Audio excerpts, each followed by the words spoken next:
Welcome back to the show, everyone, and welcome back to the U.S. Ooh, America, baby. Yes, we're here. We are currently, where are we? We are at my parents' house where we will be staying for a couple of months before our house is vacant again because we have renters in there right now. And let's talk a little bit about, this was actually kind of the plan.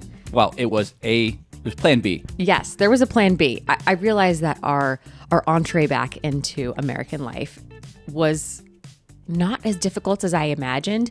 One, it's the devil we know, right? Like we know how all of the systems work here. But also we set our own systems into place when it came to that fear setting that we talked about when planning our trip. You know, having things to fall back on. If this happens, then I need to pull this lever and this will happen. So we really set our systems in place prior to leaving so that if we wanted to opt to plan B to go back to the United States, we could, and it wouldn't be that challenging. Yeah, so Colette mentioned fear setting. We talked about it before on one of the episodes. You can go back and listen to it or just Google fear setting. It's actually a tactic or a tool from Tim Ferriss, and it's very helpful when making big, major life decisions. And for us, this was the thing. It was, what if we don't like it? What if we get there and we absolutely hate it? We kind of played out the scenario, and it was like, this is what's going to happen. We're going to come back, live with in-laws for a little bit. We'll be uncomfortable, but we'll figure it out. And fortunately, talking with our tenants, it looks like we're going to be moving back in mid-January. Yes. And I think, you know, when we were planning our fear setting, I wasn't pregnant. So our fear setting was a bit different. It was if we don't like it, you know, it wasn't if we don't feel comfortable delivering in France. So it was, you know, being able to move and adapt those fears and change into something different, you know, Yeah. like we were able to go back. So I already had my first OB appointment here in the States, and I had to breathe a sigh of comfort. One, I love my provider that delivered my first baby, or that I went to my first baby. And this is so funny. I mean, he's an amazing doctor, but he's also knows when to bring some levity into the situation, and his bedside manner is superb. So we're looking at the baby. I have the ultrasound is going. He's, you know, making sure that we know the sex of the baby. And he's like, look, you were in France. This is le sac. Looking at the babies. We're having a boy. So I know it's silly, right? And it's like child humor. And I was into it. But it's the connection you need with your doctor at a very important time. Because he knows that like it can be nerve wracking. And he brings this air of, I got you. And like, let's bring a joke into the room when it's necessary. And I appreciate that. But today we're talking about travel with kids in the U.S. versus the world. Yes. Mainly, you know, I'd say the world, yeah. I mean, yeah, I'd like to, we'll do the world, but definitely focus on Europe because there's some major cultural differences. And even though so many Americans travel to Europe every single year, they bring their families there. I think if you've done it before, you see there's a difference, right? Like there is a clear difference. Let's talk about the magical Swiss hotel that we couldn't find, basically. Oh my God. Well, first of all, we found these hotels online. They were these amazing Swiss family hotels. That's what it's called. And I say family. It was a dream world. It's a real dream world for anyone with kids. They are hotels. So it's not family friendly. It is family focused. They are designed for families. And they think of everything. They think of childcare, you know, having your back for that so that if you and your spouse want to go get a massage, you can. They have these amazing activities. Like, well, let's talk about getting there. Yeah. Okay. That's what all right. Am I getting ahead of myself? You're getting ahead of yourself. We couldn't even find a place. I'm just imagining. I'm going back to it. I'm like, amazing. So we found this place. We saw it online, and it looks too good to be true. But we're like, let's check it out. It's not too far away. It was a 6-hour drive, but it was worth the drive. But we get there, and it's close to nap time. And our plan was, okay, we're going to get there. It's a little late for Scotland's nap, but we'll get in the hotel, we'll check in, and we'll settle her down. Well, the problem was we show up, and it's GPS takes us to a tram station. And we call the hotel. We're like, we're at this tram station. I think our GPS took us the wrong way. Where's the parking lot? Like, no, you have to take the tram up, which is a funicular that takes you up the mountainside. And that's where it is. It's in this town that is a car-free town called Braunwald. Yeah. So you're up, I don't know, like 6,000 feet on the mountaintops, and there's this little village just on the mountaintops with this hotel, and you're greeted. Who greeted us first? Well, we had the little electric cart that picked us up because it's a car-free town. So first of all, we get on the funicular, and it is taking us straight up the mountain. I mean, we are like vertical at this point. And so we park the car, we get on the funicular, get out, and there's a little electric, not a car. It was like a little cart. But then once we get to the hotel, who greeted us? Oh, once we got to the hotel. Yeah. I thought you meant after the No, funicular. once you get to the hotel, We who's saw greeting us? Goats. The goats. Right? There's the Golden Goat Bridge. Golden Goat Bridge is at the hotel. So it is a red replica of the Golden Gate Bridge in San Francisco. However, it's the Golden Goat Bridge. So there's goats passing along, and the hotel looks like a castle in itself. It's like a fairy tale. You walk into a fairy tale hotel. And then what other animals were there? Yeah, you walk in, and the greeting, there's bunnies and guinea pigs. Like, as you walk in, there's the most elaborate little display, and the kids can reach in and It's like pet. a bunny castle. It was a castle. Yeah. And there's little tunnels where they run underground where you walk in, which was amazing. And then right after you check in, you go to the elevator, and there's a fish tank like surrounding the elevator. So there's all these activities from the second you arrive that just capture your child and also capture the child in you. And it's different from other hotels. It's just so magical. And what I loved about it was, obviously, places like Disney are amazing, and they have perfected family travel, and those have their place. This just had a more, I guess the way I describe it is, I feel like Disney, you have to show up and go to do the things. It's almost like you have to buy a ticket to go pet the guinea pig. Whereas this was it's just all part of the experience as you show up. Yeah, you're immersed in the world. Yeah. So it was, and then the playgrounds were huge. I mean, this was just, it was so much better than we thought it could be. How about our room? Oh, the goats outside the room. Yeah. So there's a special goat room so that when you open up your windows in the morning, goats can come right to your door. They come right to your window. You can feed them. It's so cool. Just waking up like that. Our dog, it was also dog friendly. Our dog was going wild. And we were like, you got to keep it together, Lucy. You're going to get us kicked out. Because she was excited to see the goats too. Oh, it was such an experience. So the hotel's name is actually Marchen Hotel. And I'm probably mispronouncing this because it's German. Marchen Hotel Brunwald. It's a fairy tale hotel. Yeah, and it's part of the Swiss Family Hotels hotel group, which is this entire group of hotels that specialize in catering to families around Switzerland. So if you want to see somewhat, you can see it on Instagram. We have a little story reel that shows it. But basically, you wake up every morning, pull the drapes back. You're looking at the most beautiful Swiss Alps as the sun rises. And then you hear the clip, clop of the goats walking by, basically just trying to say hello. And so they walk by, and you can see them as you look at the mountains. But before we hop into the contrast of travel with kids in the U.S. versus the States, let's tell the quick story of how we almost lost Lucy. We haven't told that. Was coming. I just remembered that we haven't told the story of how Lucy almost died in Switzerland. Yes. Which, should I dive into it? Yeah, go. Okay. So we're on a hike. We've been on multiple hikes with Lucy.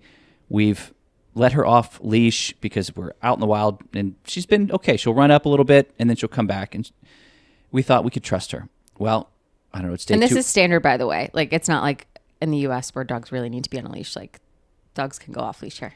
And so we're walking in the Swiss Alps, and this is just like towns. You're walking from town to town. There's little chalets all over the place.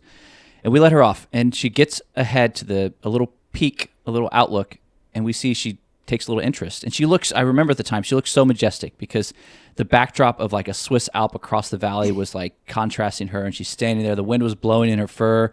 I was like, wow, she's just a little tiny mountain dog living her best life. And then all of a sudden, we see her look down the mountainside, and we're like, what's she looking at? And we look to the left, and we see that there's alpacas. And then we look at her, and we realize, in a split second, she wants to go play with the alpacas. And so we're screaming, no, Lucy, no. She takes off full speed down the hill to go play with the alpacas, which initially I thought, oh, this will be funny. She's going to try to herd these alpacas, and they're going to run away, and it'll be a good laugh. The alpacas did not have it. The alpacas came straight at her, and these are 7, 8 foot tall alpacas. And Lucy's 15 pounds. She's tiny. And all of this happened so quickly. Coco's screaming, Lucy, come back, come back. We don't know what's happening. We realize they're trying to trample Lucy, what it looks like. They are running full speed at her, and you can tell right away Lucy is like, oh, crap. Like, this was a bad idea. I immediately regret this decision. And Lucy always seems fast for her speed. But next to those large animals, I felt like she was... For her size, yeah. Yeah, she was walking like in slow motion. Yeah, it was like backwards. Lucy made it out alive. She did. She's with us. That was terrifying, and she lost off-leash privileges. Yes. So, yeah, just be careful with alpacas and toy Australian Shepherds. Don't try that at home, kids. Yeah. So let's talk about kind of some of the differences. Like you already mentioned, that Swiss hotel, for example. Yes. There was free daycare. Yeah. So there's childcare just included with your hotel.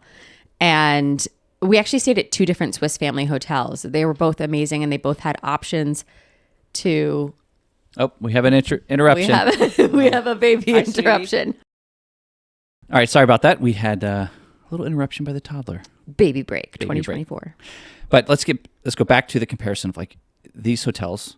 They had free daycare, which I feel like in the U.S. you often have to pay for daycare. Yeah, I also felt like the style was different, and we're talking about like a kids club that you would have at a resort or babysitting. At these Swiss family hotels, and we stayed at 2 of them. Valbella Resort was one, and then Marchen Hotel Braunwald was the other. And they both had childcare options, and they're both included in your stay. All you had to do was show up, and these places were amazing. I mean, at Valbella, we went down, and there's doll houses and places to climb, and the childminders were so kind and wonderful and welcoming. And then at Marchen Hotel, there was... You went into it with her. Mm-hmm. It was like an entire ecosystem. There are 2 separate ones. There's one where the parents could go in and play. Mm-hmm. And it was actually, we found out later, the hotel was owned by the CEO of Legos. That was Valbella, yeah. They had plenty of Legos to play with. Just the amazing opportunities to go play and have a place. And it was kept up too. It wasn't like, you know how sometimes hotels like give you a kid space and then you realize no one's managed this in the past like 5 years. Like it was actually clean and organized.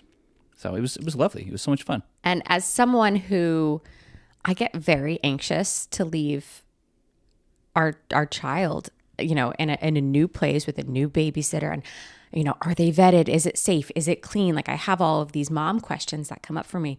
I have to say I felt so safe in these places. Everything was really clean. It was secure. I just knew that they were taking care of the children, and it felt really good. One of the feelings that I've noticed too is, in our experience is, in the U.S., it's like if you want to have kids, it's like you go to a kid hotel. There's no blending of the lines. Whereas the first Swiss hotel, Valbella, it was a ski resort. We were there. It wasn't ski season, but they had plenty of activities for the kids. And I really wanted to go back during ski season because it was it was so friendly to everyone. It had things for adults, and it also had things for the kids, but it didn't make you feel like you're at just a kid's resort. And it was this magical blend. And I feel like that spills out into all the other countries as well. Mm-hmm. You get this when you go out to restaurants. There's not this expectation of you need to go to a kid's restaurant. There's understanding that, hey, kids are going to be a part of life. Yes, they are a part of the community. In Europe, I know it's like very American of me to say Europe versus, and there's many countries with their nuances in between.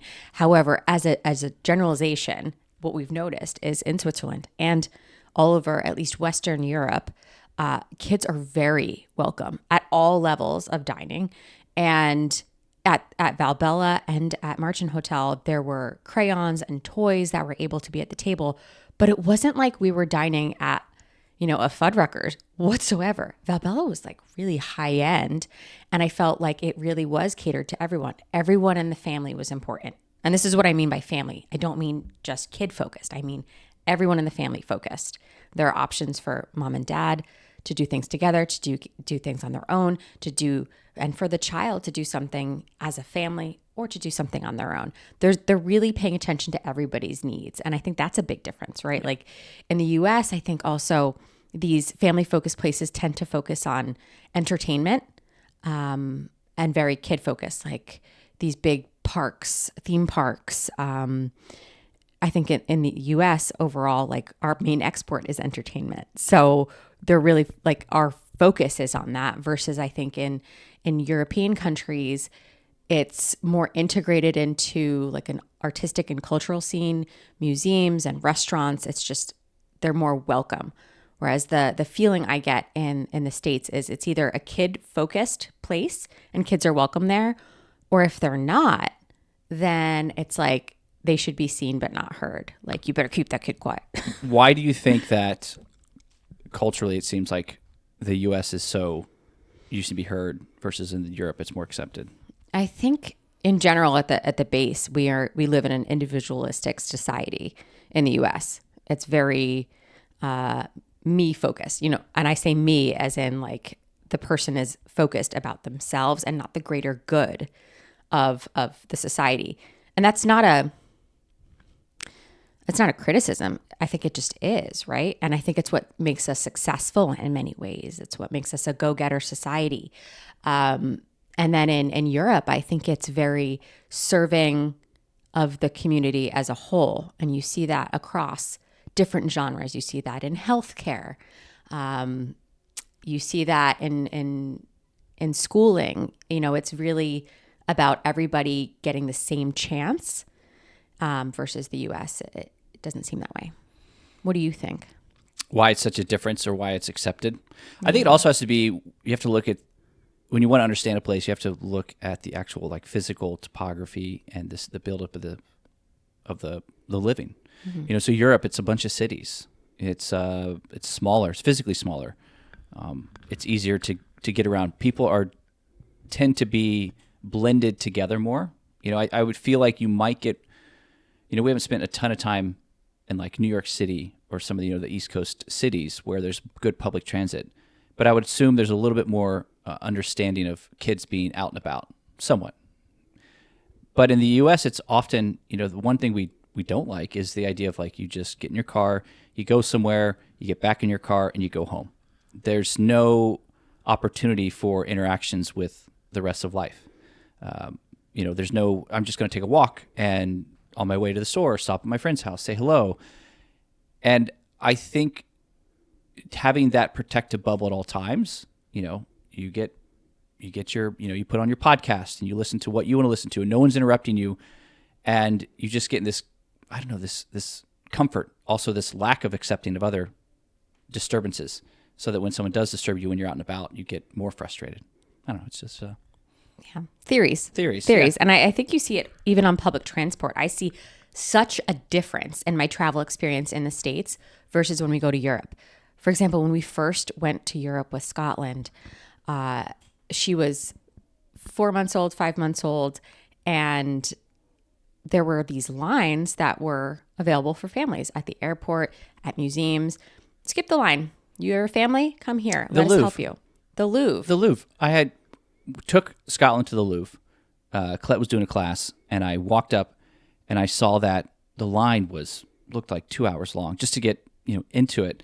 And we had tickets and everything. And I walked up with the stroller, and I thought, because she was at an age where I'm like, there's no way we can wait. And I thought, unless they let me cut this line, then we're just leaving. And they did. You got a stroller? You got a little baby? Come right in. And you see that throughout Europe. Mm-hmm. Often, like you said, airports, museums, everything. I'm not saying that it doesn't exist in the U.S., right? But I just feel like it's not as common and not as accepted. I would agree, for sure. And I think, I wonder if it brings it back to that public transport question that you had, where public transportation is so built into the society across Europe with the interconnectivity of the railways and with a lot of the cities and it being generally smaller than the U.S. The U.S. is huge; it's massive.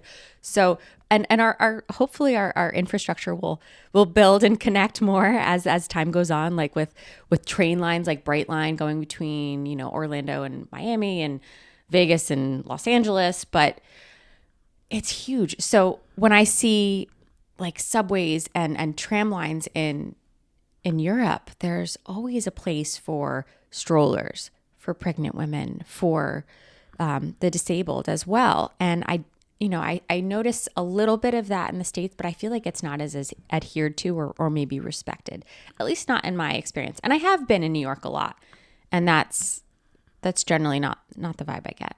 And I want to take I can hear someone, counter being like, why do I need to give you priority? I don't have kids, or, why should you get to go first? I've been waiting in line. And my first thought is, we were all kids once.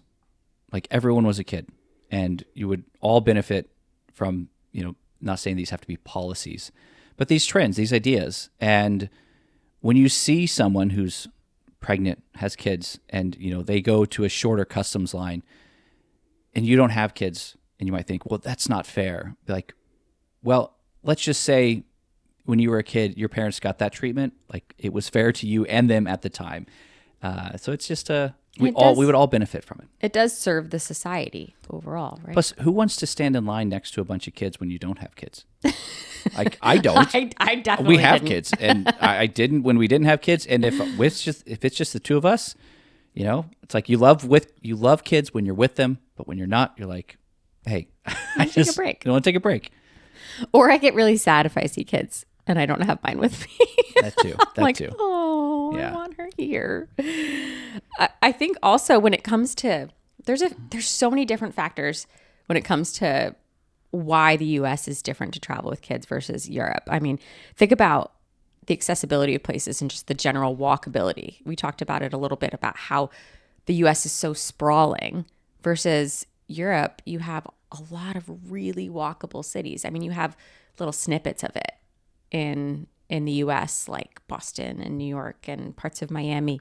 But like, it's just, the cities are compact, it's pedestrian friendly. And then I feel like the restaurants and the cafes that are built into these cities are often more open to families. Like, let's talk about the ones in The Hague that we saw in the Netherlands, with how there's a main square, or there's a square with a big playground in the center, and park benches for people to have picnics on and all of that.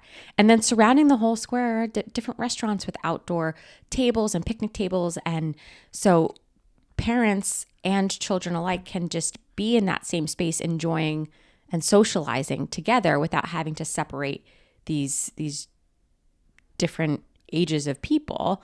And you can go to, parents were having a beer. It doesn't have to be alcohol. It could be coffee too. They were having cocktails. But they were let's be having honest. cocktails. And then to get home, they don't have to get in a car. They can just take the train. And I think that's, or bike. In a frustrating way, when you look at that setup, I don't know all the legal issues, but it seemed to me like basically there were public tables that the restaurant was serving to. Yes. Whereas in the U.S., they would say that's a big no-no. That's a liability. It's a liability. It's just this litigious society where everything has to have a delineation between, like, you can sit here and you can drink in here, you can play over there. There's no blending and merging of it. So if a restaurant, if you want to have a situation where there's a playground and all of that blended, like, the restaurant has to take the initiative to do it. And sadly, or for whatever reason, at least in a lot of towns, it's like they have the playground, but it's a separate playground. It's not blended. You do see some towns trying to mix that. I think there's been some initiatives in some cities and stuff to turn things into walk streets and have the merged playgrounds. We've seen that, post-COVID, where they've allowed some of the restaurants to be more on the streets. People are asking for it. Mm-hmm. And so it's just a slow-moving process to make this change. Now, one thing I want to bring up is we actually made an Instagram reel about these cafes and cafes that go around this area in the Netherlands where the kids can play and so can the parents. And I had a glass of wine and you had, I think, a beer, and that was the only one we had, and we enjoyed, and we posted it. And the contrast, it was so triggering to many. And I noticed just like the cultural commentary in the comments was, in general, the people from the United States took a very, like, you shouldn't be drinking around your child. You can't be drunk. You can't, And I agree. You shouldn't be drunk. You can't function then. And then the Europeans are like, why can't someone just have a glass of wine and enjoy? That's such like a puritanical mindset. So it was this actual cultural study of Europe versus the US, or at least the Netherlands versus the US, in this comment section of, it really was a lens into this, like just how we have such a complete different, maybe even value system. But it was very like us versus them. It felt like in the comments, and that wasn't my initial, that wasn't my intent. It was just to see like, look how people parent around the world. Isn't that fascinating that it could be different? Our intent was, this is amazing. We saw this playground and just some restaurants. It was very simple. It was like, this is amazing to be able to sit here in an afternoon. It was sunny. Scotland was running back and forth. We were sitting. We could order food and snacks, and it was just a lovely little setup that made life easy. It wasn't. And can't parenting be very isolating? This was a way for us to all of a sudden be able to connect with other parents because we were able to congregate. That's a great point. Parenting can be very isolating, and that's one of the hardest things. Is you love playing with your child, but you're like, I just want to talk to someone. Yeah.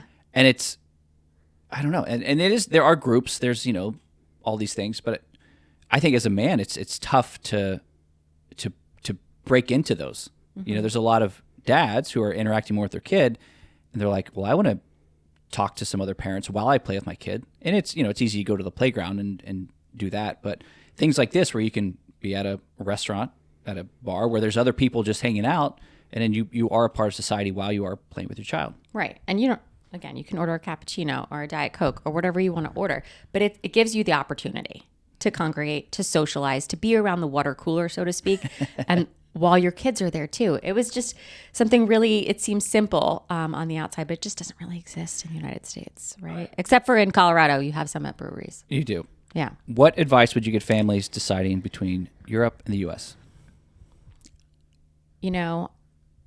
There are great choices at both. I think go to both if you can during your child's lifetime. Try on new things. Look at different ways of parenting. I think we get in these ways of thinking that there's like a one size fits all. And it's just not that way. And I think that's the way that we can study these different cultures. It's like, look what's normal in the Netherlands. It's not normal here. Is it bad versus good? No, it's just different. There's just different ways to do it. So when you're trying to think of should I travel in the US or should I travel in Europe? It's not that there's a wrong answer. It's what's right for your family. What do you want to try? I think if you want to not have a car for a few weeks, use public transportation, go hiking, go to Switzerland. They have such amazing public transit and they're so family friendly. Italy is extremely family friendly. Don't be surprised if a nonna, a grandma wants to hold your baby during dinner so that you can have a bite and a moment to yourself. And then I think there's great places in the US to travel too. What do you think? I think there's benefits to both. There's there's nothing like Disney. There's nothing like the American West that's just doing a road trip through there. But there's also nothing like road tripping through Europe or visiting European cities to expose yourself and your children to different cultures. While it may not, even when you go through it, you may not think that you're affected by it, but you'll have a different perspective. You'll see things differently. You'll go home and look at your world a little bit differently. So I don't think it's you need to choose one or the other. I think just understand that it's possible and you'll see things in a different light. I think if you are trying to go to Europe and don't view it as like it's going to be an American trip, you're not necessarily going to be like, okay, we're going to be in the car and we're going to move here. We're going to do this. It's just going to be a little different. And I think with any travel, like we say to families depending on the age, it kind of changes, but don't try to do everything with your kids, like every single day. Allow space. This is even for adults too, for the little things to happen. Allow, if you're there for a week, maybe plan something like 4 or 5 days and allow the other days to have just like downtime and free time, because that's when you have a day where you're just playing at this amazing park and feeling like you're a local just for a little bit. Yeah, I definitely agree. And I think there's a cultural expectation in the US to always be in control. I mean, I say that from experience too. And it's just a little bit more laid back in Europe is my take. It means, I think, a little less judgment on parents and parenting in general. And so there's a little less pressure maybe. But if you do go to a place that has a different, cultural way of parenting, be open-minded to it. Get curious. Why is it different? It might rub you the wrong way. It might not, but get curious, because there's no right or wrong way to parent. There's no one size fits all. Let's just be a little more tolerant and accepting, because everybody's trying really hard, and parenting is hard. It is hard. And understand that if a baby's crying on an airplane, no one wants it to stop more than the parent. That is so true. No one's trying harder than that parent to get it. Every now and then you find the one random person. Outlier, yeah. But most people are really trying to get that kid to stop crying. Yes. And if you're a parent and the kid's crying, it's not as loud as you think it is. Yeah. It's going to be okay. It's going to be okay. So. Well, thanks for listening, guys. We want to hear what you think too. So always write in, comment to us. If you're listening on YouTube, write a comment. We want to hear from you and what your take is on parenting around the world. Yeah. So next up, we're going to talk about something juicy. Light topics over here. Which is why we don't post our daughter on social media anymore. A lot of people have been asking, so we'll dive into that. No more amiento. Now it's just... See you guys next time. Yeah. Bye-bye. Thank you for listening to today's episode. If you're learning from and or enjoying this podcast, please subscribe to our YouTube channel and follow us on Instagram and TikTok. These are great free ways to support this podcast. Also, please subscribe to this podcast on both Spotify and Apple. On both of those platforms, you can leave us up to a 5-star review, which would help us out greatly. Please also check out the sponsors mentioned in today's episode. That's the best way to support this show. If you have any questions or topics you'd like us to cover, please put those in the comment sections in YouTube. And yes, we do read all the comments.